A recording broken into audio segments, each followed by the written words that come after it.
Assalamualaikum warahmatullahi wabarakatuh. Selamat berjumpa teman-teman semua. Pada kesempatan kali ini kita akan membahas akuntansi piutang. Dalam hal ini piutang yang akan kita bahas adalah untuk jenis piutang dagang dengan metode cadangan. Piutang dagang di sini timbul karena adanya penjualan secara kredit, sedangkan penjualan secara tunai di sini akan ada penerimaan kas secara langsung pada saat transaksi penjualan terjadi. Atas piutang dagang yang timbul dari penjualan secara kredit, maka pada saat pelunasan, piutang dagang akan berubah menjadi kas. Adanya piutang dagang di sini dapat terjadi kemungkinan bahwa piutang dagang tersebut dapat tertagih ataupun terrealisasi, dan ada kemungkinan bahwa piutang dagang tersebut tidak tertagih ataupun tidak terrealisasi. Atas piutang dagang yang tidak tertagih ataupun tidak terrealisasi, maka di sini ada yang namanya kerugian piutang. Dalam pencatatan kerugian piutang ada dua metode yang kita kenal, yaitu metode cadangan dan metode penghapusan langsung. Pada kesempatan kali ini kita akan membahas pencatatan dengan metode cadangan. Dalam metode cadangan, di sini pada akhir periode dilakukan penyesuaian, penghitungan, dan pencatatan perkiraan ataupun taksiran adanya kerugian piutang maupun cadangan kerugian piutang. Ada beberapa yang menyebut kerugian piutang dan cadangan kerugian piutang ini dengan nama misalnya beban penyisihan dan penyisihan piutang. Teman-teman bisa memperhatikan dalam laporan neraca, jika pada piutang kemudian di bawahnya ada cadangan kerugian piutang ataupun penyisihan piutang, maka di situ metode yang digunakan adalah metode cadangan. Sedangkan untuk rekening kerugian piutang sendiri, di sini nanti akan masuk di dalam laporan laba rugi. Kemudian dalam metode cadangan, di sini dilakukan penghapusan pada saat ada kejelasan ataupun kepastian bahwa piutang tidak bisa ditagih. Misalnya ada kejelasan bahwa pihak debitur ini bangkrut ataupun meninggal dunia. Taksiran kerugian piutang, di sini ada dua pendekatan. Yang pertama yaitu pendekatan saldo penjualan. Jadi kerugian piutang di sini dihitung berdasarkan nilai saldo penjualan dikalikan dengan persentase tertentu yang biasanya berdasarkan pada pengalaman tahun-tahun sebelumnya.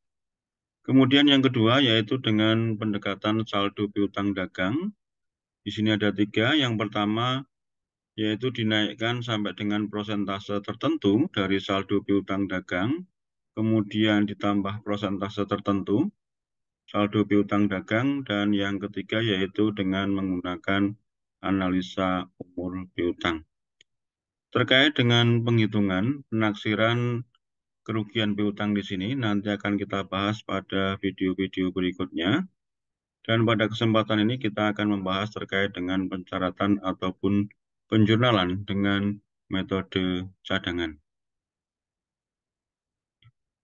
Dalam metode cadangan, di sini pada saat timbulnya piutang ataupun pada saat terjadi transaksi penjualan secara kredit, jurnal yang dibuat yaitu piutang dagang debit dan kreditnya penjualan. Dalam hal ini misalnya perusahaan menggunakan pendekatan periodik di dalam pencatatan penjualan barang dagangan. Kemudian pada akhir periode dalam metode cadangan, di sini ada jurnal penyesuaian terkait dengan penaksiran ataupun penghitungan perkiraan kerugian piutang, yaitu dengan jurnal kerugian piutang debit dan kreditnya cadangan kerugian piutang. Kemudian misalnya ada informasi yang menjelaskan kepastian bahwa pihak debitur tidak bisa melunasi hutangnya, maka di sini dilakukan penghapusan piutang dengan jurnal cadangan kerugian piutang debit dan piutang dagang di sebelah kredit. Selanjutnya, misalnya terjadi kondisi atas piutang yang telah dihapus, pihak debitur menyatakan bahwa akan melunasi hutangnya dan sanggup untuk membayar atas piutang yang sudah dihapus sebelumnya, Maka di sini ada dua kondisi, apakah penerimaan kembali piutang tersebut terjadi pada tahun yang sama, maksudnya yaitu tahun yang sama terjadinya penghapusan piutang, dan yang kedua penerimaan kembali piutang yang terjadi pada tahun berikutnya ataupun setelah penghapusan piutang. Untuk penerimaan kembali piutang yang terjadi pada tahun yang sama dengan penghapusan piutang, di sini jurnalnya adalah piutang dagang debit dan kreditnya cadangan kerugian piutang. Sedangkan penerimaan kembali untuk tahun berikutnya setelah tahun penghapusan piutang, di sini jurnalnya adalah piutang dagang dan cadangan kerugian piutang. Dalam metode cadangan untuk penerimaan kembali pada tahun yang sama ataupun yang berbeda, di sini jurnalnya sama, namun demikian pada metode penghapusan langsung, di sini menggunakan rekening yang berbeda.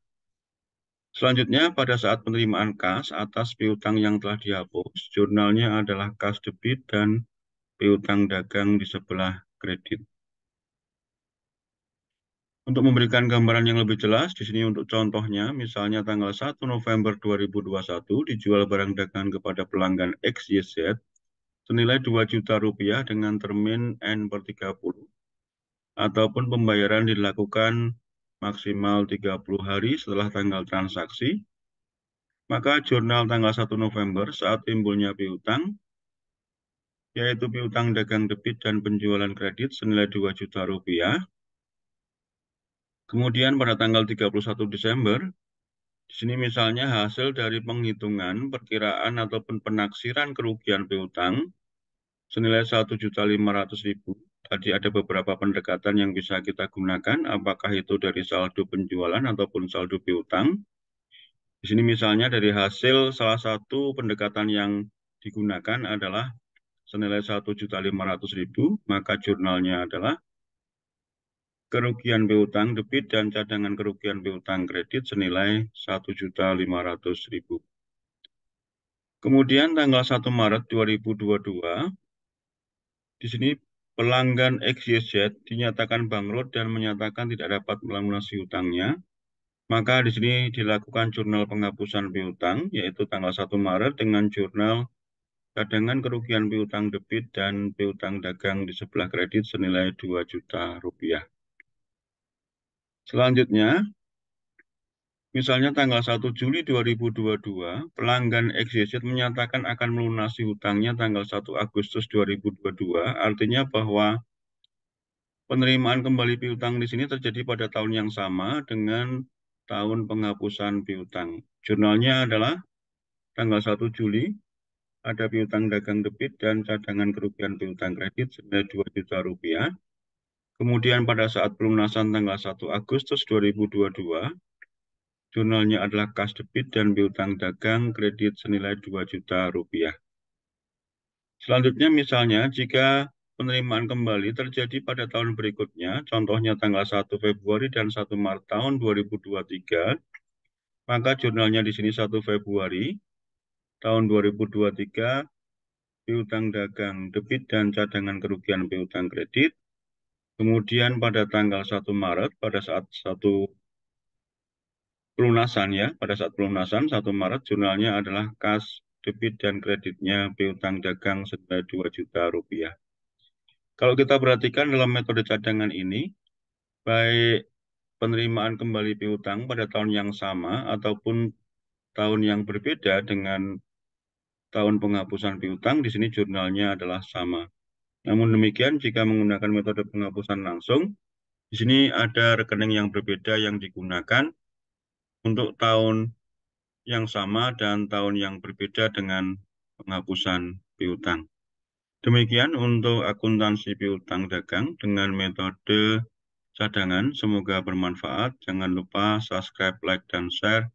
Assalamualaikum warahmatullahi wabarakatuh.